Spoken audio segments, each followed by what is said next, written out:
একটা নারীকে বিবাহের প্রস্তাব দিলে তাকে দেখা যায় কতটুকু দেখা যায়, হাতের কবজি পর্যন্ত দেখা যায়। একটা নারীকে বিবাহের প্রস্তাব দিলে তাকে দেখা যায় কতটুকু দেখা যায়, পায়ের পাতা দেখা যায়।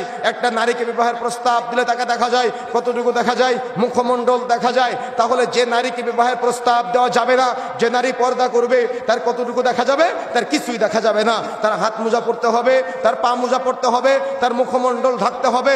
আপনার স্ত্রী মুখমণ্ডল না ঢেকে, হাত মোজা পা মোজা না পরে মাহফিল শুনতে যেতে পারে না।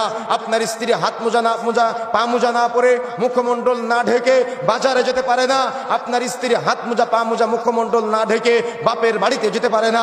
আপনার স্ত্রী হাত মোজা পা মোজা না পরে, মুখমণ্ডল না ঢেকে স্কুল কলেজ মাদ্রাসা ভার্সিটিতে যেতে পারে না।